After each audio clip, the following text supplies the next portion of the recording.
Sosok Ismail Thomas, anggota DPR fraksi PDIP tersangka korupsi izin tambang, ex-Bupati Kutai Barat. Sosok yang satu ini, Ismail Thomas, mungkin telah merasakan hembusan angin politik yang tak lagi sehangat masa jayanya. Anggota Dewan Perwakilan Rakyat, DPR, dari fraksi Partai Demokrasi Indonesia Perjuangan, PDIP, ini kini terjerat dalam pusaran kasus yang tak pelak lagi membuat banyak mata terbelalak. Namun, biarkan kami membuka jendela sejarahnya.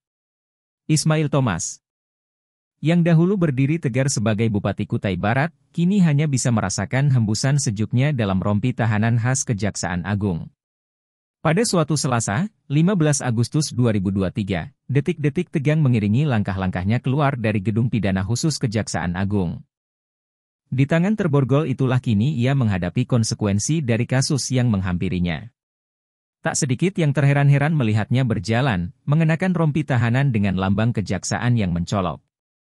Langkahnya, meski terbatas oleh borgol, terus menemui jalannya ke rutan Kejaksaan Agung, di mana penahanannya akan berlangsung selama 20 hari ke depan. Suatu periode yang mungkin tak pernah ia bayangkan saat memulai langkahnya di kancah politik. Pernah menjadi Bupati Kutai Barat, Ismail Thomas adalah sosok yang sempat mengemban tanggung jawab besar dalam kepemimpinan. Namun, seperti dalam kisah tragis banyak tokoh sebelumnya, kesuksesan itu tampaknya menariknya ke dalam pusaran kelam. Bukan sekadar sosok politisi. Ismail Thomas sebelumnya tercatat sebagai seorang wira swasta. Jejaknya tertoreh dalam PT Kelian Equiwateria El Muling, KEM, pada periode 1990 hingga 2001. Dalam perusahaan tersebut, perannya sebagai supervisor transport telah menunjukkan keuletan dan dedikasinya. Namun, dunia politik memiliki panggilan yang tak bisa diabaikan oleh Ismail Thomas. Karir politiknya melesat seiring waktu.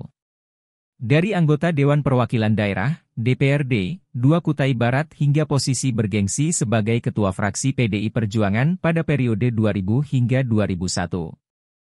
Langkahnya tak berhenti di situ.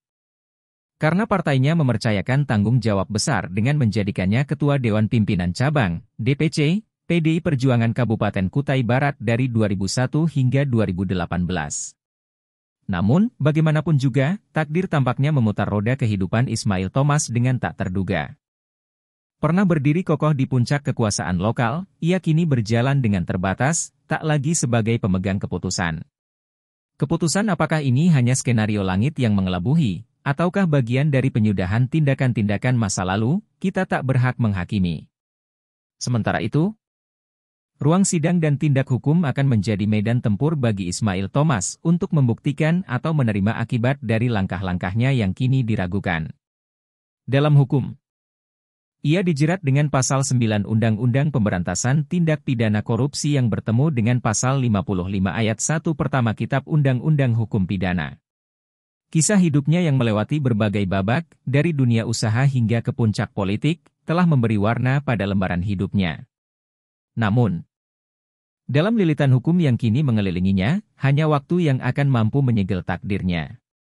Tertulis ataukah takdirnya yang akan ia tulis kembali, itu akan menjadi misteri yang hanya sang waktu yang tahu.